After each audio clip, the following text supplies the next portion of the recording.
जननीं शारदां देवीं रामकृष्णं जगद्गुरुं पादपद्मे तयो श्रित्वा प्रणमामि मुहुर्मुहुः।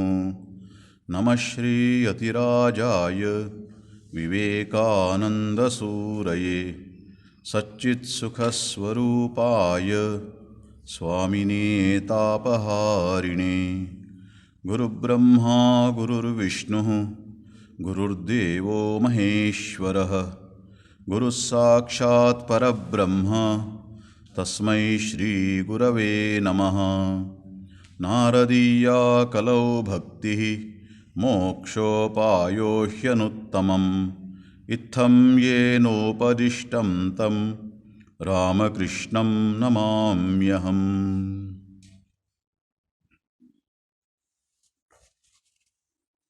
हम नारद भक्ति सूत्र अध्ययन कर रहे हैं।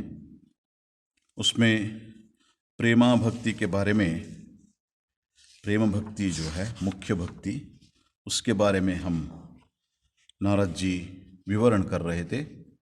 अनिर्वचनीयम प्रेम स्वरूपम, उसको प्रेम का स्वरूप जो है अनिर्वचनीय है, उसको व्यक्त नहीं कर सकते।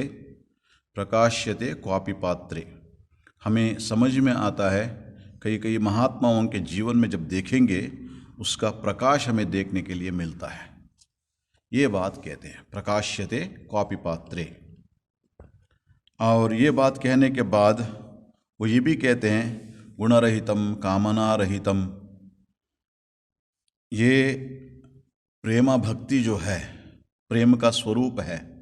गुणरहितम कामनारहितम प्रतिक्षण वर्धमानम अनुभव रूपम, जो सिर्फ अनुभव से ये पता चलता है, अपने अनुभव से।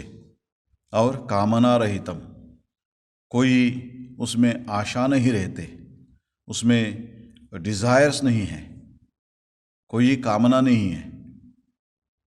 जब ये बात कहते हैं तब हमें ये समझ में आता है ये तो साधारण भक्ति नहीं है, साधारण प्रेम नहीं है, हमारे सोच के परे है। क्योंकि वास्तव में सामान्य रूपतः हम देखेंगे, जब भगवान के पास जो भी जाते हैं कुछ ना कुछ है ना, जीवन में जो कमी है उसको पूर्ति करने के लिए जाते हैं। नहीं तो भगवान के पास क्यों जाएंगे? भगवान के पास जाने का जरूरत क्या है? इसीलिए जब यहाँ कहते हैं नारद जी कामना रहितम गुण रहितम, कोई त्रिगुण सत्व रज और तम कोई भी नहीं है, सत्व रज तम नहीं है, इसका मतलब ये हुआ ये हमारे इंद्रिय का परे है, इंद्रिय अनुभव का परे है। ये कैसे चलेगा? हमारा परिस्थिति क्या होगा, हमारा हाल क्या है, इसके बारे में जब हम सोचने लगते हैं, इसलिए नारद जी कहते हैं यहाँ पे, ये आज का जो सूत्र जो है गौणी त्रिधा गुण भेदात आर्तादि भेदाद्वा, सूत्र नंबर 56। इस भक्ति को गौणी भक्ति कहते हैं। गौणी भक्ति, गौण मतलब प्रारंभिक भक्ति। भक्ति का जब प्रारंभ होता है उसमें वो कहते हैं त्रिधा, 3 प्रकार का है ये भक्ति। प्रारंभिक भक्ति है वो 3 प्रकार का है। और वो क्या है? गुण भेदात, गुण, उसमें गुण मतलब त्रिगुण सत्व रज और तम, सत्वगुण रजोगुण और तमोगुण, इस भेद के अनुसार। और आर्तादि भेदाद्वा, भगवद गीता में भगवान ये कहते हैं चतुर्विधा भजन्ते माम जना सुकृतिनोर्जना आर्तो जिज्ञासु अर्थार्थी, ये 3 तरीके के। और उसके बाद ज्ञानी के बारे में कहते हैं आर्त जिज्ञासु अर्थार्थी। ये भेद अब देखोगे तब 3 प्रकार का हो गया, और गुण का जब भेद देखोगे तब 3 प्रकार का हो गया। इसका जो ये है सत्व रज और तमा, इस त्रिविध गुण भेद के कारण अथवा आर्त जिज्ञासु और अर्थार्थी भक्तों के इन 3 प्रकार के भेदों के कारण गौणी भक्ति तीन प्रकार की होती है। गौणी भक्ति, ये गौणी भक्ति क्या है, इसको हमें समझना होगा। जब भगवान की ओर जाते हैं, मैंने जब जैसे बताया, भगवान मतलब भगवान के प्रति प्रेम होता है, भगवान के से लगाव होता है, वो प्रारंभिक हंत है। प्रारंभिक हंत में कई कारण से वो भक्ति का एक स्पष्ट स्वरूप भक्त को समझ में नहीं आता है। उस समय भक्त को अपना जरूरत होता है, इस जरूरत के अनुसार भगवान को पुकारना शुरू करते हैं। हम दुनिया में देखते हैं, मतलब जो भी जितना भी मंदिर में जाते हैं, क्या सबको ही नारद जी ये कह रहे हैं वो ऐसे भक्त है क्या? गुण रहितम कामना रहितम, नहीं, उस लेवल का भक्त तो नहीं है। क्योंकि जब हम मंदिर में जाते हैं कुछ ना कुछ भगवान से मांगते हैं, लेकिन नारद जी कह रहे हैं कामना रहितम। फिर ये लोग क्या भक्त नहीं है? है, भक्त है, लेकिन भक्ति मार्ग में भी ये अलग अलग स्तर है। पहले ही एक बार इस बारे में मैं बता चुका हूं। पहले जब हम प्रारंभ करते हैं उसको गौणी भक्ति कहते हैं। वैधि भक्ति, विधि पूर्वक एक विधि होता है, ऐसे ऐसे करना होगा, इतना जप करना होगा, इतना स्तोत्र पाठ करना होगा, ये सब अपने एक नियम होता है अपने आप में। जैसे जो भी रामकृष्ण मिशन से मंत्र दीक्षा ली है, उनको गुरु बताते हैं, देखो इतना जप करना होगा, इतना ध्यान करना होगा, ये सब एक नियम होता है, एक क्रम होता है, उसको वैधि भक्ति कहते हैं। ये प्रारंभिक दशा है। प्रारंभिक दशा में जो ये वैधि भक्ति या गौणी भक्ति जिसके बारे में नारद जी कह रहे हैं, उसमें कहते हैं तीन प्रकार का होता है। गुण, गुण मतलब सत्व रज और तम। ये किसके साथ? हमारे मन जो है, मन का स्वभाव है ये गुण, तीन गुण सत्व रज और तम हमारे मन में है, मन में भावना है। तामसिक व्यक्ति होते हैं, हम जब दुनिया में देखते हैं सब समय सोते हैं और सब समय कुछ न काम करने के लिए तैयार नहीं है, ऐसे ना, और उनके कोई जीवन में किसी के बारे में तो स्पष्ट मनोभाव नहीं होता है, ऐसे तामस व्यक्ति कहते हैं उसको। क्यों? उसका मन वैसा है, मन का उसका स्वभाव ऐसा है, तामस कहते हैं। और उसके बाद रजोगुणी व्यक्ति होते हैं, बहुत सारे काम करते हैं और इधर उधर मतलब वो चलते रहते, मतलब कोई चुप बैठ नहीं पाते, और ये करो वो करो, अच्छे तरह से सजाओ, ये करो, है ना। उनमें क्रियाशीलता होती है और चंचलता होती है, उसको रजोगुणी कहते हैं। इसका जो कर्म करने का जो इच्छा है, इस कारण से वो मतलब अच्छे तरह से जीना चाहते हैं, इसलिए पैसे कमाते हैं, इसलिए उसको क्या कहते हैं? रजोगुणी।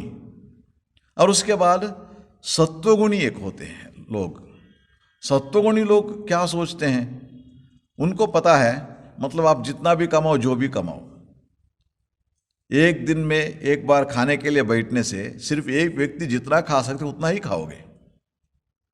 जितना भी मकान बनाओ, घर में जितना भी कमरे बनाओ, आप रात को सोने जब जाओगे सिर्फ एक ही तख्त पर सो सकते हो।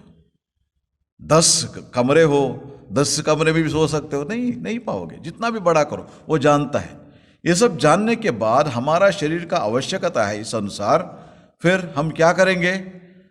थोड़ा अच्छे सोच होना चाहिए। वो कहते हैं अच्छा सोच होना चाहिए, लोगों के साथ अच्छा बर्ताव होना चाहिए, है ना। जब हम जीते हैं यह जीवन में, आनंद से जीना होगा, शांति से जीना होगा। जब शांति आपको चाहिए, ये सब चीज़ों के पीछे भागना बंद करना होगा। जब तक भागेंगे तब तक ये नहीं। ये सब समझ जिसमें होता है वो सत्वगुणी होता है, सत्वगुणी होता है। इसका मतलब वो काम नहीं करता, ऐसा नहीं, काम भी करता है, लेकिन उसको पता है जितना काम करना चाहिए। इसको सत्वगुणी कहते हैं। ये मन का स्वभाव है, हर एक का मन का स्वभाव है। इस मन के स्वभाव को आधार करके उस प्रकार भक्ति में भी, जब ये गौणी भक्ति जो है, प्रारंभिक भक्ति जो है, उसमें भी भक्ति का ये 3 तरीके होते हैं।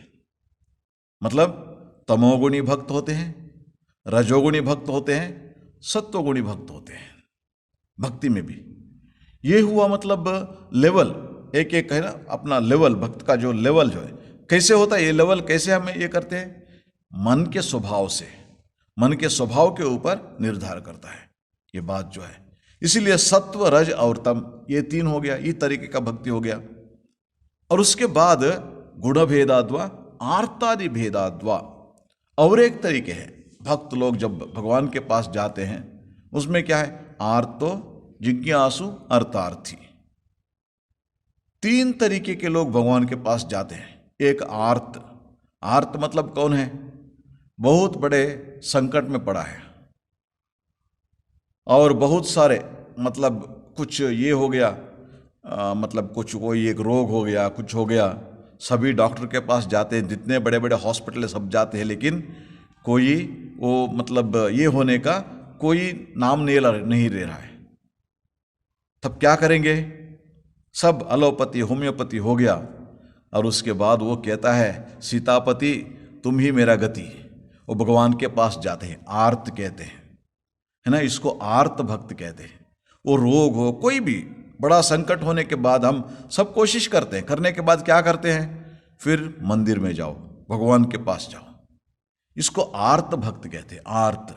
और जिज्ञासु और एक तरीके के लोग भगवान के पास जाते हैं, वो देखते हैं दुनिया में सब कुछ है, कोई एक चीज पकड़ो, कुछ दिन हमारे पास है, फिर वो निकल जाएगा। जो भी चीज हो, वो विद्या हो अपने, और नाम यश हो, पैसा हो, जो भी हो, देखता है मतलब कोई हाथ में नहीं रहता। फिर यही है क्या ये दुनिया, उसको समझ में नहीं आता है क्या इतना सब चल रहा है इस दुनिया में। जैसे एक घर अच्छे तरफ से चलने के लिए उसके पीछे कोई एक यजमान होना चाहिए ना, वैसे क्या इस दुनिया को जो चल रहा है उसके पीछे एक होगा, यजमान होगा। कोई कंपनी अच्छे तरीके से ढंग से चलने के लिए उसके पीछे एक कोई होना चाहिए, CEO जो भी हो, MD जो भी आप नाम बोलो, वो एक व्यक्ति होता है और उसके हिसाब से सब चलता है। वैसे इस दुनिया के लिए कोई ये है, ये सब उसके मन में संदेह प्रश्न ये सब उठते हैं। ऐसे व्यक्ति भी भगवान से प्रार्थना करते हैं, भगवान के पास जाते हैं, जिज्ञासु। और उसके बाद अर्थार्थी और एक तरीके के लोग होते हैं जो अपने जीवन में जो भी है उससे संतुष्ट नहीं है। एक जॉब है, काम कर रहा है, लेकिन उसको वो प्रमोशन नहीं मिल रहा। तब क्या करेंगे, मैं तो था वहाँ पे तिरुपति में यहाँ आने से पहले, है ना, वो बिजनेस कर रहा है, बहुत सारे चल रहा है, थोड़ा प्रॉफिट हो रहा है, लेकिन जितना होना चाहिए तो उतना प्रॉफिट नहीं हो रहा है। तब क्या करेंगे, लोग कहते हैं जाओ बालाजी के पास जाओ, तिरुपति बालाजी के पास प्रार्थना करो, मन्नत मांगो, तुम्हारा हो जाएगा। अर्थार्थी कुछ ना कुछ इस दुनिया में ना, जो भी हमारा जो लोग ये है उससे थोड़ा अच्छा जीने के लिए कुछ ना कुछ ना यहाँ से प्रयोजन के लिए भगवान के पास जाते हैं। ये गौणी भक्ति है ना, उसमें 3 प्रकार हो गया, गौणी भक्ति या वैधि भक्ति या प्रारंभिक भक्ति कह सकते। प्रारंभिक हंत में इन 3 कारण के कारण भक्त लोग भगवान के पास जाते हैं, आर्ता जिज्ञासु अर्थार्थी। अब इसके बारे में और थोड़ा गहराई से ये सत्व रज और तम के बारे में जो भक्ति का प्रकार है उसके बारे में थोड़ा गहराई से हम देखेंगे, क्योंकि हमारे जो भक्ति शास्त्र है और हमारा अध्यात्म शास्त्र जो है बहुत गहरा है। इसके बारे में उन लोगों ने बहुत गहरा संशोधन किया है। कोई मतलब भगवान के पास गए, ये हो गया मतलब अच्छा ठीक है भगवान को पा लिया और वो आनंद से रहे, ऐसा नहीं। उन लोगों ने क्या किया, अपने मन का भाव और अपना जो है ना भगवान के ओर जाने का जो भी उनका जर्नी जो है उसके बारे में सब उन्होंने रिकॉर्ड किया। रिकॉर्ड करने के बाद, ये सब अध्ययन करने के बाद नारद जी इस भक्ति के बारे में लिखे हैं, भक्ति सूत्र। और वैसे भक्ति का और एक शास्त्र है भागवत। भागवत जो व्यास जी ने लिखा है, व्यास जी ने क्यों लिखा भागवत, क्योंकि उन्होंने लिखा था, पुराण लिखा था, अष्टादश पुराण, और महाभारत लिखा था, उसमें भगवद गीता भी है, और ब्रह्मसूत्र है, उसको लिखा था, वेदांत भाष्य, ये सब उन्होंने लिखा था। लेकिन उनको मन में एक तृप्ति नहीं था ये सब करने के बाद। अब क्या करेंगे? फिर नारद जी ने बताया, देखो तुम भगवान के महिमा के बारे में कुछ नहीं लिखा अभी तक, इसलिए उसके लिए ग्रंथ लिखो, भगवान के महिमा। फिर उन्होंने श्री कृष्ण का जो अवतार है, दशावतार, वो सब के बारे में, और श्री कृष्ण की लीला के बारे में उन्होंने भागवत को लिखा। लिखने के बाद उनके मन में शांति आया। इसलिए ये भागवत जो है मूलतः भक्ति शास्त्र है। उसमें मतलब ये भक्ति है ना, भक्ति के बारे में भी, जैसे ज्ञान है उसमें भक्ति भी है, ज्ञान के बारे में है उसमें। इसका मतलब ये नहीं ज्ञान कुछ नहीं है, उसमें ज्ञान के बारे में भी है और भक्ति के बारे में भी है। समग्र रूप से आध्यात्मिक जीवन है, उसके बारे में सब कुछ है उसमें भागवत में। और वहाँ पर एक कपिल उपदेश है। कपिल मुनि अपने है ना, वो जब उनका ये हुआ, साक्षात्कार हुआ, वो सब होने के बाद उनके माता उनके पास आती है और माता को उपदेश देते हैं, है ना, क्योंकि ज्ञानी है।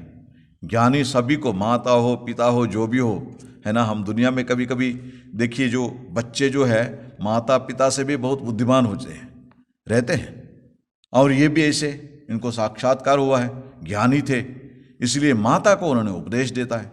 और वे उपदेश देते हुए उन्होंने इसके बारे में कहते हैं, ये 3 तरीके का भक्ति जो है भगवान के पास जाने के लिए, मतलब जे प्रेमा भक्ति के बारे में हमने बताया, ये आखिरी स्टेप है जब है ना, गुणरहितम कामना रहितम अनिर्वचनीयम प्रेम स्वरूपम, ये वो अनुभव जो है वो आखिरी स्टेप है। लेकिन उसके पहले क्या होगा उसके बारे में यह कहते हैं, कपिल मुनि कहते हैं, भक्ति योगो बहुविधो मार्गैहि भामिनि भाव्यते स्वभाव गुण मार्गेण पुंसाम भावो विभिद्यते। भक्ति योग जो है, इस भक्ति योग जो है, इसका विशेषता क्या है? बहुविध मार्ग है, सिर्फ एक ही मार्ग नहीं है। भक्ति योग मतलब सिर्फ एक ही मार्ग ऐसे मत समझो, अलग अलग मार्ग है उसमें भी। ये जो वैविध्य जो है, इसको हमारे सनातन धर्म में स्वीकार किया है, यूनिटी इन डाइवर्सिटी। बहुत डाइवर्स, आपका मार्ग सब डाइवर्स है, अलग अलग है, लेकिन बाद में जाके कहाँ मिलेंगे सब कुछ? वो भगवान में, उनके चरण कमल में, लेकिन जाने के रास्ता अलग अलग है। वैसे ही ये भक्ति योग में भी अलग अलग मार्ग है। और उसके बाद क्या कहते हैं, कैसे? स्वभाव गुण और मार्गेण। हर एक व्यक्ति अपने स्वभाव और गुण, गुण मतलब सत्व रज और तम, और स्वभाव मतलब क्या है? आर्तो जिज्ञासु अर्थार्थी, कुछ ना कुछ पाने का इच्छा होती है। इससे वो क्या कहते हैं? मार्ग को चुनते हैं, अपने मार्ग को चुनते हैं, वहाँ से प्रारंभ करते हैं। जैसे मतलब कोई है ना, कुछ सीखना हो, सीखने के लिए क्या करते हैं? अपने स्वभाव के अनुसार कुछ सीखते हैं ना। जो भी ये स्टूडेंट है, कोई एक स्टूडेंट है, उसको पता है मतलब मेरे को मैथमेटिक्स मतलब एकदम इंटरेस्ट नहीं है, इसलिए मैं ही क्या करूं, हिस्ट्री अच्छा लगता है मेरे को, ठीक है आर्ट्स ले लूँगा। वो मार्ग चुन लिया अपना स्वभाव के अनुसार, है ना, हर एक। और किसी को ये लगता है साइंटिफिक माइंडेड है, अच्छा ले लिया, अच्छा मेडिकल में चले जाओ, है ना। हर एक का अपना स्वभाव होता है, उस स्वभाव के अनुसार अपने मार्ग चुनते हैं। वैसे ये में भक्ति में भी अपने स्वभाव के अनुसार इसको चुनते हैं। पुंसाम भावो विभिद्यते, ऐसे इसको अलग अलग तरीके बताते हैं। और उसमें वो क्या कहते हैं? अभिसंधाय यो हिंसाम दंभम मात्सर्यमेव वा संरंभी भिन्न दृग्भावम मयि कुर्यात स तामसः। ये तामस भक्ति होता है। तामस भक्ति मतलब वो क्या है, इसका विशेषता क्या है तामस भक्ति का? तामस और राजसी और सत्व सात्विकी, ये 3 तरीके के होते हैं ना। उसमें तामस भक्ति का क्या है? जो भेद दृष्टि संपन्न क्रोधी पुरुष अपने भीतर हिंसा, दंभ और ईर्ष्या रखकर मेरा भजन करता है, वह मेरा तामसिक भक्त है। स्वभाव तो कहाँ चला जाता है, किसी को क्रोध होता है, किसी को ईर्ष्या होती है ना। ये सब मनुष्य मानव का स्वभाव है। इससे निपटने का मार्ग क्या है? कहीं ना कहीं थोड़ा भगवान के स्मरण करना होगा ना, उनको भी एक मार्ग होना चाहिए। ये सब निपटने के बाद ही भगवान के पास जाओगे, कितने लोग जा पाएंगे? इसलिए इनका मार्ग क्या है? जब उनके मन में ईर्ष्या है और हिंसा प्रवृत्ति है, ये सब है। और ऐसे लोग जब यो मार्ग पकड़ते हैं, उसको क्या कहते हैं? भेद दृष्टि संपन्न क्रोधी। ये जो इसमें भेद दृष्टि होता है, भेद दृष्टि मतलब क्या है? वो भगवान कहाँ पर है, वो ऊपर दिखाता है। मैं अलग और भगवान अलग, उनकी पूजा करने का तरीका है। देखिए, जो ये जो तीन सब तरीका बताया है ना, इस सबको शास्त्र में स्वीकार किया है। हमें ये समझना होगा, ये भी भक्त है, ये भी भक्त है। और ये क्या सोचते हैं, मतलब ये हो गया, उसके अंदर हिंसा है, दंभ, दिखावा होती है, कुछ कुछ दिखावा, ये भी स्वभाव है। और इससे निपटने के लिए वो रख कर फिर भी मेरा भजन करते हैं, वह मेरा तामसिक भक्त है। ये कैसे होता है? देखिए, स्वभाव रूप से कई कई लोग, उनमें क्रोध है वो जानते हैं, और उनमें ईर्ष्या है वो जानते हैं, लेकिन कैसे निपटना इससे? एक मार्ग है, आध्यात्मिक मार्ग में जाओ, भगवान के पुकारो। और वो लोग जब भगवान के प्रार्थना करते हैं, तब क्या करते हैं?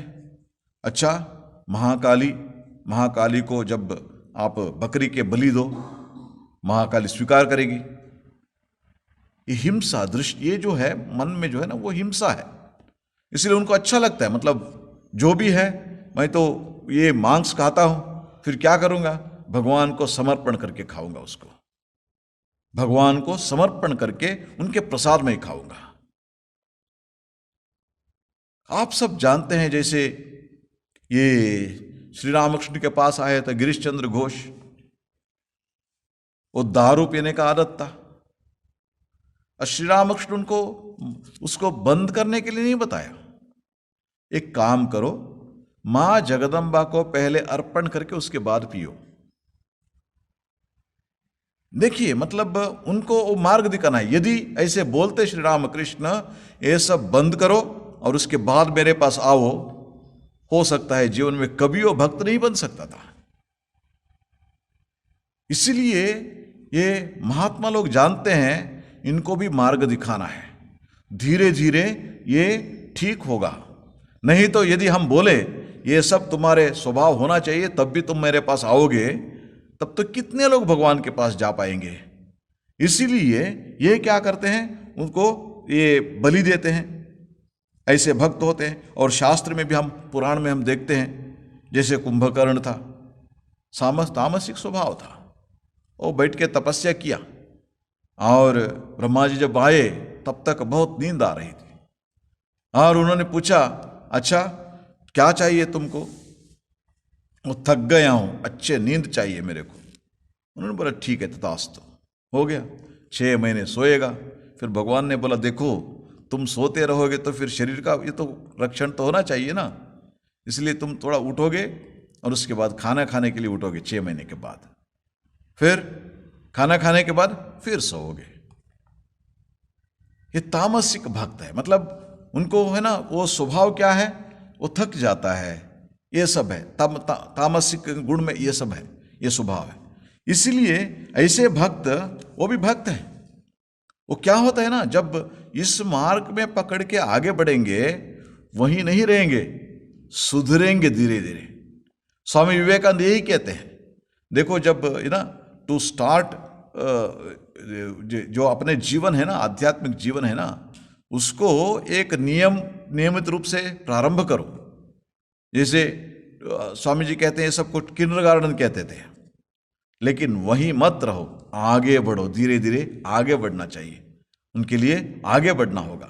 इसलिए वो क्या करते हैं ना, धीरे करते, उसके बाद धीरे धीरे राजसिक स्वभाव में आते हैं, और उसके बाद सत्वगुण में आते हैं, और उसके बाद गुणातीत होते हैं, है ना। ये इसीलिए ये अभिसंधाय यो हिंसाम, हिंसा उनका ये होता है, स्वभाव होता है। और उसके बाद मात्सर्य, दंभ, ये सब होते हैं। संरंभी भिन्न दृग्भावम मयि कुर्यात्, जो भक्ति जो मेरे से करते हैं वो तामस भक्त है, वो तामस भक्त है। ऐसे लोग होते हैं। लोग मतलब देखिए, भक्ति भगवान के पास जाना मतलब सभी सत्वगुणी नहीं होते हैं, सभी रजोगुणी नहीं होते हैं, सभी तमोगुणी नहीं होते हैं, अलग अलग गुण क्या होते हैं, उस हिसाब से भगवान के पास जाते हैं। जब वो जाएंगे उनके उसी हिसाब से भगवान की आराधना होना चाहिए, नहीं तो कैसे करेगा। इसीलिए ये हो गया। और उसके बाद ये राजसिक भक्त कैसे होते हैं, विषयान अभिसंधाय यश ऐश्वर्यमेव वा अर्चादावर्चयेद यो माम पृथक भाव स राजसा। राजसिक भक्त कैसे होते हैं, वो भगवान के पास जाते हैं विषय, यश या ऐश्वर्य की कामना रखकर। विषय वासना रहती है और उसके बाद यश का कामना रहती है, कुछ कर रहा है उसमें ना सक्सेस चाहिए उसको, नहीं तो ऐश्वर्य पैसा चाहिए या अधिकार चाहिए, कुछ ना कुछ उसको मन में कामना है उसके अंदर।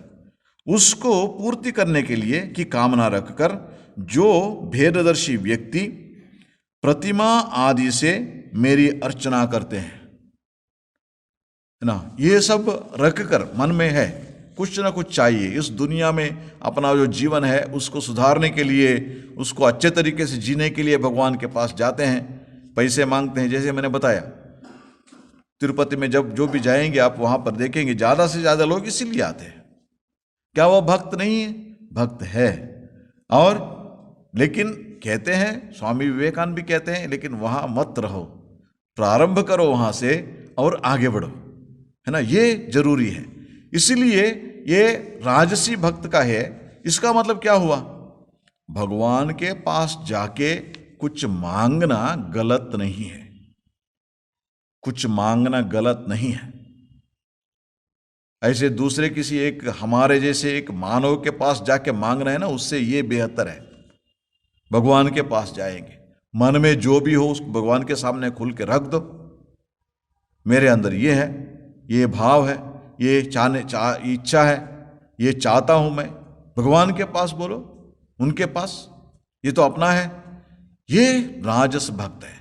और इसमें क्या रहता है, ज्यादा से ज्यादा लोग भगवान को समझते हैं प्रतिमा में, कोई एक विशेष देवस्थान या अर्चा मतलब मूर्ति, भगवान के रूप, इसमें उनके विश्वास होते हैं। वहां जाके मैं जो भी मांगूंगा भगवान दे देंगे मेरे को, है ना, इस भगवान के पास जाऊंगा मैं जो भी मांगेगा मैं भगवान मेरे देंगे। इस भक्ति से, इस श्रद्धा से वो जाते हैं। और उनको भी फिर ये भेद दृष्टि है। भेद दृष्टि क्या, मैं यहां पर हूं भगवान वहां पर है ना, ये भेद दृष्टि, मैं और वो अलग है, ये दृष्टि रहता है। ऐसे व्यक्ति को राजसी भक्त, राजसिक भक्त कहते हैं। उसमें हमें इसमें रामायण में रावण की बात देखिए। रावण तो तपस्या की थी, किसके लिए, वो त्रिलोक विजयी बनेगा, त्रिलोक विजयी बनेगा, इसीलिए जाके भगवान से प्रार्थना की थी, तपस्या की थी उन्होंने। इसीलिए कुछ ना कुछ पाने के लिए जो तपस्या करते हैं उनको राजसी भक्त कहते हैं। फिर या गलत क्या, ये गलत नहीं है, लेकिन वहां मत रहना, उससे भी आगे बढ़ना। ये करो, भगवान से जो भी है मांगो, और उसके बाद पता चलेगा ये तो आएगा और जाएगा। मतलब जो भी इस दुनिया में जो भी हमारे पास आता है ना, वो एक दिन जाने के लिए आता है। सब कुछ ये है, संयोग वियोग में ये होता है, जैसे संयोग होता है वैसे वियोग भी हो जाता है। इसलिए ये सब पता चलने के बाद उसको नहीं, इससे और कुछ होगा, ये भाव आता है, इसलिए आगे बढ़ते, वहीं नहीं रह जाते। इसलिए ये लोग जो है इसको राजसिक भक्त कहते हैं, राजसी भक्त। और उसके बाद सात्विक भक्त भी होते हैं। कर्म निर्हारमुद्दिश्य परस्मिन् वा तदर्पणम यजेद यष्टव्यमिति वा पृथक भाव स सात्विकः। और एक तरीके के भक्त होते हैं सात्विक भक्त हैं। ये क्या करते हैं, जिस व्यक्ति का भेदभाव तो नहीं जाता, किंतु जो अपने पाप क्षय के उद्देश्य से एवं ईश्वर की प्रीति कामना के लिए कर्तव्य बोध से मेरी उपासना करता है, वह मेरा सात्विक भक्त है। उनको मतलब ये भगवान और मैं अलग अलग, ये तो भाव भेद बुद्धि तो रहता है, लेकिन उनको वो क्यों करते हैं भक्ति, भगवान को क्यों प्रार्थना करते हैं? भगवान के प्रीति कामना से, भगवान से मेरा प्रीति हो, भगवान से मेरा भक्ति हो, इस भाव से जो जाता है वो सात्विक भक्त है। वो सात्विक भक्त है, सत्वगुणी भक्त है। वो क्या करते हैं?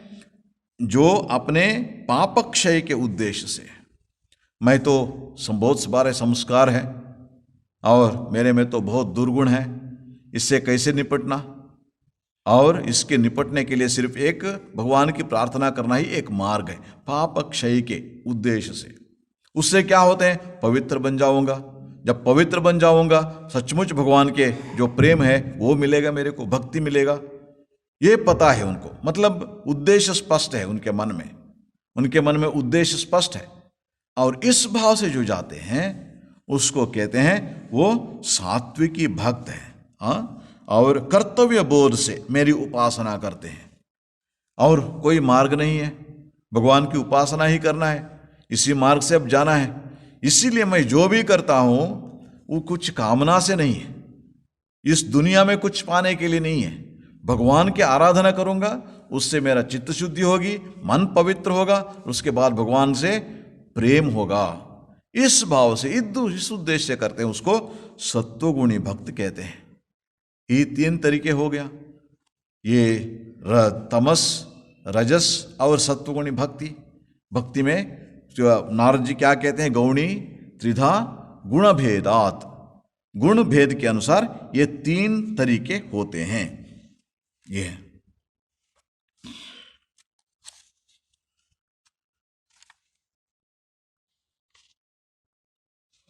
अब श्री रामकृष्ण कहते हैं, जिसका जैसे भाव होता है वह ईश्वर को उसी प्रकार देखता है। तमोगुणी भक्त देखता है कि काली माँ छागल खाती है और वह बलि प्रदान करता है। तमोगुणी भक्त ओ काली माँ छागल पसंद करती है, इसलिए वो क्या करते हैं? मांस खाती है, इसलिए छागल का बलि देना चाहिए। वो खाएगा, प्रसाद खाएगा, लेकिन पहले माँ को समर्पण करके खाएगा। वो तमोगुणी भक्त हैं। रजोगुणी भक्त उनके प्रकार के व्यंजन भोजन बनाकर अर्पित करता है ना। वो जो रजोगुणी भक्त क्या है? अलग अलग तरीके के व्यंजन बना के वो समझता है भगवान को। देखिए ये है, उसमें जब हम कुछ करी बनाया और उसके बाद मिठाई और ये वो है ना, और चावल के कुछ प्रिपरेशन, इसका प्रिपरेशन, वो सब बहुत सारे अलग अलग तरीके के बना के वो भगवान को संप्रीत करने के लिए कोशिश करता है रजोगुणी भक्त। उसमें उसके पूजा में आडंबर रहता है। आडंबर मतलब बहुत सारे ऐसे चीज इकट्ठा करके करना, यही भगवान को है ना अर्पण करना है, यही करना, ये सब उसका इसमें होता है। बहुत अच्छे तरीके से ढंग से अलंकार करेगा भगवान को, है ना, उसका अलंकार बहुत सुंदर रूप से करेगा। ये सब उनमें रहते हैं। वो राजसिक भक्त है। राजसिक भक्त ऐसा है। रजोगुणी भक्त उन अनेक प्रकार का व्यंजन भोजन बनाकर अर्पित करता है। और उसके बाद सत्वगुणी की पूजा दूसरों को दिखाई नहीं पड़ती। सत्वगुणी जो साधना करता है कोई उसको देख नहीं पाते। श्री रामकृष्ण कहते हैं, जब जब ध्यान करते हैं सुबह सुबह उठ के ना, सब लोग समझे अभी सोए हैं, लेकिन वो मच्छरदानी है उसके अंदर बैठ के जप कर रहा है, उसके अंदर बैठ के जप कर रहा है। स्वामी अद्भुतानंद जी थे, वो जब जप करते थे ना, मतलब सोए हैं, लोग समझते थे मतलब ये तो सोए हैं, सो गए हैं, लेकिन अंदर से जब आज ये करने से वो जो जपमाला है ना, उसको जो ये करते हैं उसका आवाज मिलता था। ये देखिए, मतलब इसका मतलब क्या हुआ? कोई किसी को देखने दिखाने के लिए नहीं है, मेरा साधना भगवान के प्रेम के लिए है। ये सात्विक भक्त है। सात्विक भक्त में कोई दिखावे ऐसे कुछ नहीं रहता। उसकी पूजा में आडंबर नहीं होता। सात्विक भक्त के फूल नहीं मिलने से तो नहीं मिले तो बिल्व पत्र गंगाजल अर्पित कर पूजा करता है। फूल नहीं मिला तब क्या करेंगे? बिल्व पत्र से करेगा।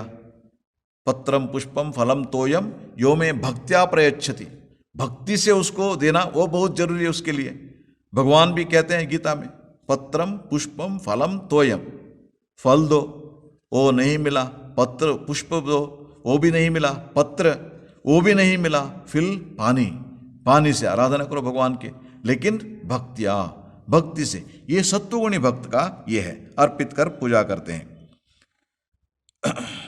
और है उसके बाद त्रिगुणातीत भक्त के बारे में कहते हैं, तमोगुणी और रजोगुणी, आर्त और अर्थार्थी भक्त कामना परायण होते हैं, है ना, कामना परायण होते, रजोगुणी और तमोगुणी। सकाम भक्ति करते करते निष्काम भक्ति होती है। जब भगवान से कुछ मांगते मांगते जब ये करते हैं ना, धीरे धीरे जब भक्ति बढ़ता है तब उसे पता चलता है, अच्छा भगवान से तो मांगने का कोई जरूरत नहीं है। माता जैसे है भगवान, माता क्या करती है, बच्चे को, अपने बच्चे को जो भी जरूरत है माता पता है दे देती है, इसलिए उससे माता से मांगने का जरूरत नहीं है, बिना मांगे माँ दे देती है। वैसे इस वक्त को पता है भगवान तो मेरे को जो भी जरूरत है वो पूरा करेंगे, उसके लिए फिर मांगने का क्या जरूरत है। ये सत्वगुणी भक्त का जो बात होते हैं। लेकिन दूसरे भक्त क्या करते हैं, वो पहले पहले जो तमोगुणी और रजोगुणी भक्त भगवान से मांगते हैं, ये दो वो दो, मुझे ये चाहिए वो चाहिए, सब कुछ मांगते हैं।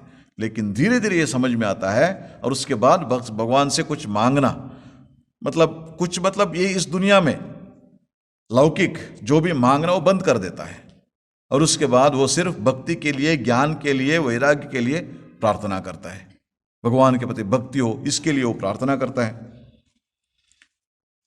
इतना जप करना होगा, इतना ध्यान करना होगा, इतना याग यज्ञ होम करना होगा, इतना उपचार में पूजा करनी होगी, पूजा के समय इन सब मंत्रों का पाठ करना होगा, इतना उपवास करने होंगे, तीर्थों में जाना होगा, इतने बलि प्रदान करने होंगे। ये सब वैधि भक्ति है, ये सब वैधि भक्ति है। मतलब ये गौणी भक्ति जिसके बारे में अब कह रहे हैं, ये सब नियम जो है, विधि जो है, इसको गौणी भक्ति कहते हैं। प्रारंभिक हंत में ये सब जरूरत होता है। और गौणी भक्ति का जरूरत क्यों होता है? देखिए, मन चंचल होता है, इस मन को रास्ते में लाने के क्रम क्या है? जब देखिए कभी कभी जप करने के बैठने से बहुत अच्छा दिल मन लग जाता है, करते रहो, लेकिन कभी कभी अच्छा नहीं लगता। फिर इस मन को करने की क्रम क्या है? तो विधि रखो, है ना, एक अपने एक ये रखो, क्या है? सुबह उठ के आधा घंटे भगवान का स्मरण करूंगा, रोज सुबह उठ के आधा घंटे भगवान के स्मरण करूंगा रोज, मन लगे ना लगे बैठ के रहेगा। ऐसे करने से धीरे धीरे धीरे क्या होता है, मन लगना शुरू हो जाता है, भगवान में लगन होना शुरू होता है। नहीं तो वैसे नहीं करेगा तब एक दिन अच्छा लगेगा, 10 दिन अच्छा नहीं लगेगा, फिर भगवान के जप ध्यान कुछ भी नहीं होगा, आगे बढ़ने का कोई मौका नहीं है। आगे बढ़ना होगा तो एक नियम होना चाहिए, ऐसे नियम, है ना, सुबह और शाम थोड़ा स्तोत्र पाठ करेंगे, भजन करेंगे, एक नियम रख के वो चलता है, उसको गौणी भक्त कहते हैं। इसीलिए ये गौणी भक्त करते करते क्या होता है, उसमें पवित्रता जब होती है, भगवान के प्रति जो भक्ति होती है, और उसके बाद वो मुख्य भक्ति में रूपांतर हो जाता है, मुख्य भक्ति में रूपांतर हो जाता है, मैच्योर्स, है ना, पक्व हो जाता है। भक्ति पक्व होने पर, ये गौणी भक्ति पक्व होने पर वो मुख्य भक्ति होती है और उसके बाद पराभक्ति होती है, वो पक्व होने पर पराभक्ति होती है। ये इसलिए जो गौणी वैधि या गौणी भक्ति या वैधि भक्ति जो है वो भी, उसका भी जरूरत है, उसका भी जरूरत है। और इसके बाद हम देखते हैं ये 3 प्रकार के ये हो गए, और उसके बाद ये आर्ता जिज्ञासु अर्थार्थी, ये तरीके भी होते हैं उसमें, गौणी त्रिधा गुण भेदाद्वा आर्तादि भेदाद्वा। जैसे भगवद गीता में भगवान कहते हैं, चतुर्विधा भजन्ते माम जनाः सुकृतिनोर्जुना। सुकृति, जो सुकृत जो है वो 4 तरीके के लोग, जो सुकृत अच्छे कर्म किए हैं, सत्कर्म किए हैं अपने पिछले जन्म में, वो लोग मेरे को पुकारते हैं। भगवान के पुकारना ही सत्कर्म के वश से होगा, नहीं तो वो नहीं किया नहीं तो होगा। भगवान से पुकारते नहीं, लगाव ही नहीं होता है। इसीलिए ये 4 तरीके के लोग, उसमें क्या है, आर्तो, जिज्ञासु, अर्थार्थी और ज्ञानी। ज्ञानी जो है इसमें वो पराभक्ति में आ जाता है, और गौणी भक्ति में आर्तो, जिज्ञासु, अर्थार्थी। और जैसे मैंने पहले बताया, जो कुछ मांगने के लिए भगवान के पास जाता है, इसका मतलब ये नहीं कि वो गलत कर रहा है, वो भी सुकृति, अच्छा कर्म किया हुआ है पिछले जन्म में, इसलिए उसको कुछ मांगने के लिए मैं भगवान के पास जाऊं। नहीं तो कोई धनी लोग के पाव पकड़ता है जाके ना, और किसी से ये जाता है, किसी से झूठ बोलता है ऐसे करके, लेकिन वो ऐसे नहीं कर रहा है। वो क्या कर रहे हैं, भगवान के पास जा रहा है। मैं मेरा प्रयत्न करूंगा, भगवान तुम मेरे ऊपर कृपा करो, है ना, कृपा करके मुझे दिलाओ, भगवान से ये करते हैं। ये जो है ये भी सुकृति, सुकृत से ये बुद्धि आती है, नहीं तो नहीं होती। ऐसे लोगों में आर्तो, जिज्ञासु, अर्थार्थी। ये आर्त मतलब क्या है, जो पहले बताया था, जैसे वो लोग कुछ ना कुछ कारण, है ना, तकलीफ में है, संकट में है। संकट में जब पड़ जाते हैं ना, तब बहुत सारे लोग क्या करते हैं, हम सब जानते हैं। आजकल जब हम न्यूज़पेपर में पढ़ते हैं, एग्जामिनेशन में फेल हो गए, उसके बाद स्टूडेंट्स क्या करते हैं सब हम जानते हैं। लेकिन ये भक्त ऐसे नहीं करता। ये भक्त क्या करते हैं, भगवान के पास जाते हैं, भगवान के पास जाते हैं, भगवान के पास जाके उनसे प्रार्थना करते हैं। उसको भक्त कहते हैं, उसको भक्त कहते हैं। जो दूसरे मार्ग अपनाते हैं, गलत मार्ग अपनाते हैं, वो भक्त नहीं है। और ये कहाँ से, ये बुद्धि कहाँ से आती है, सुकृत, जो पिछले जन्म में जो भी अच्छा कर्म किया है, इस कारण से अच्छा एक मार्ग बाकी है अभी भी। भगवान के पास जाओ, भगवान से प्रार्थना करो। जब ये भाव जो होता है ना, वो सुकृत है, इसलिए वो क्या करते हैं, भगवान के पास जाते हैं। और ये आर्त, जैसे आर्तो, जिज्ञासु, अर्थार्थी बताते हैं ना, इसमें आर्त भक्ति करते करते क्या होता है, इसको ये पता चलता है, देखो ये तो एक संकट था, ये संकट से निपट गया, लेकिन सबसे बड़ा संकट क्या है, ये शरीर धारण करना ही बहुत बड़े संकट है। मैंने जन्म लिया ना, ये सबसे बड़ा संकट है। वो भगवान से प्रार्थना करते करते मन में ये बुद्धि उसमें जागता है, क्यों हुआ है, क्योंकि मेरा शरीर है, कुछ रोग हुआ है ना, मर जाएगा ऐसे हाल में, फिर भगवान के पास जाएगा, ठीक है, ठीक हो गया। और उसके बाद वो सोचता है, अच्छा इसका कारण क्या है, शरीर, मतलब शरीर जब तक रहेगा कभी भी ऐसे हो सकता है, इसलिए क्या करना चाहिए, इस शरीर से निपटना चाहिए, मुक्ति मिलना चाहिए। शरीर क्यों आया, जनन मरण का चक्र, इस संसार चक्र से मुक्ति पाना होगा। उस भक्त को भी आर्त कहते हैं। जो आर्त भक्ति जब आगे बढ़ता है हाईएस्ट लेवल में जाके ना, वो भगवान से मुक्ति के लिए प्रार्थना करता है, भगवान से मुक्ति के लिए प्रार्थना करता है। और उसके बाद आर्त, और उसके बाद है जो अर्थार्थी। अर्थार्थी जो आर्त भक्ति में, देखिए महाभारत में द्रौपदी जब है ना वो वनवास गए थे, दुर्वास मुनि शिष्यों के साथ आ गया, और उसके साथ जो भी सूर्यदेव ने दिया था उसमें कोई ये खाना नहीं बचा नहीं, और कैसे उनका ये करे, सत्कार करे, ये तो गृहस्थ है, अतिथि सत्कार करना होगा, और महर्षि स्नान करने के लिए गए हैं, और क्या करें।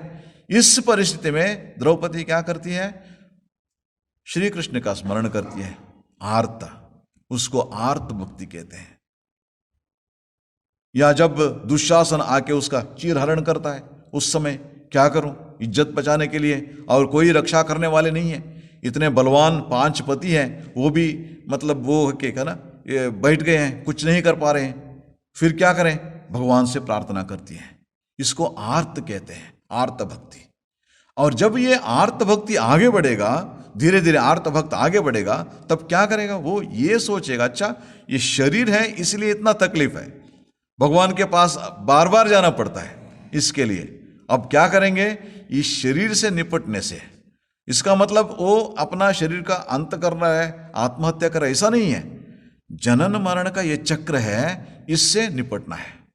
उसके लिए, मुक्ति के लिए भगवान से प्रार्थना करता है, वो आर्त भक्त है। और उसके बाद अर्थार्थी, अर्थार्थी जो है भगवान से कुछ ना कुछ भी मांगते हैं, मतलब बहुत साल से प्रयत्न कर रहा है और थोड़ा पैसा कमाने से अच्छा होगा जीवन, है ना, बच्चों का एजुकेशन भी ठीक से होगा, ये सब कर पाएंगे, लेकिन नहीं हो पा रहा है, और क्या करें, फिर भगवान के पास जाते हैं, अर्थार्थी। प्रमोशन नहीं मिल रहा है, भगवान के पास जाते हैं, है ना, कुछ ना कुछ ऐसे कारण से, लौकिक कारण से भगवान के पास जाते हैं, उसको अर्थार्थी कहते हैं। अब देखिए, ऐसे जाते जाते उनको ये पता चलता है, अच्छा हम ये मांगते हैं, भगवान तो उसको वरदान देते हैं, अब हम क्या करें। और जब हम भगवान के पास जाते हैं, भगवान के पास जाते हैं, तब ये सबसे हम निपट पाएंगे। इसको शास्त्र में कहते हैं सायुज्य, सामीप्य, सालोक्य। भगवान के समीप रहने से ये सब तकलीफ कुछ भी नहीं रहेगा।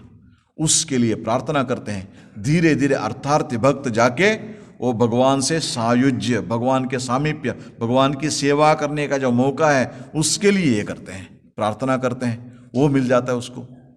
और उसके बाद जिज्ञासु, जिज्ञासु भक्त, मतलब क्या है, भगवान है या नहीं ना, भगवान है तो उसको जानना होगा, जिज्ञासा है उसके मन में। ये तो मतलब इस दुनिया इतना सुंदर चला रहा है, कोई ना कोई इसके पीछे शक्ति होगा। ये जिज्ञासा करते करते आगे अंत में क्या करता है वो भक्त, है ना, सचमुच एक ज्ञानी बन जाता है। श्रवण मनन निधिध्यासन, है ना, ये करते करते, चिंतना करते करते, और बाद में उसको ये पता चलता है इसके पीछे शक्ति है भगवान, उनको ही पकड़ना चाहिए, जो भी हो उनको पकड़ के रहो। ईश्वर सर्वभूतानां हृदयेषु तिष्ठति भ्रामयन् सर्वभूतानि यंत्रारूढ़ा निमाया तमेव शरणं गच्छा। उसको पता चलता है वो तो ये चला रहा है सब कुछ, फिर इससे निपटने के लिए एक ही मार्ग है, क्या, उनसे पकड़ो, उनको पकड़ो।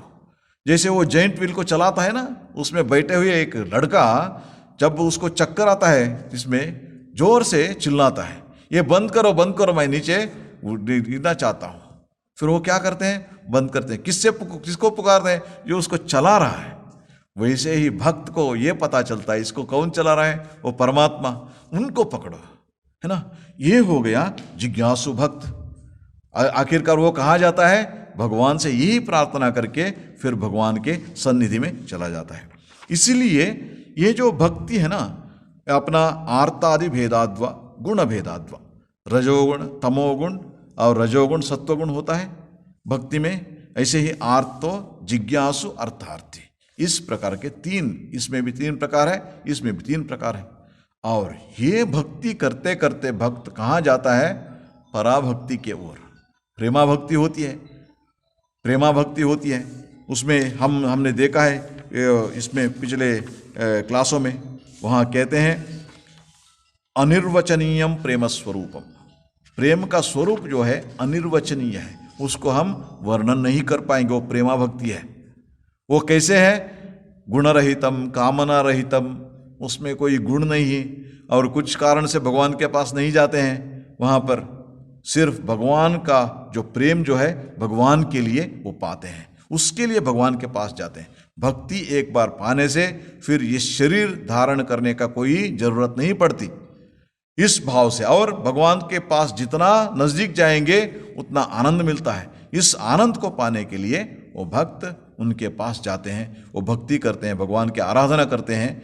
धीरे धीरे ये कैसे शुरू होता है, पहले आत्ता जिज्ञासु या अर्थार्थी होते हैं, नहीं तो तामस भक्ति, राजस भक्ति और सात्विक भक्त बन के भगवान के पास जाते हैं कहीं ना कहीं जानने से। ये गौणी भक्ति से धीरे धीरे जब आगे बढ़ते हैं तब मुख्य भक्ति होती है, मुख्य भक्ति से जब आगे बढ़ेंगे तब पराभक्ति के ओर ले जाती है।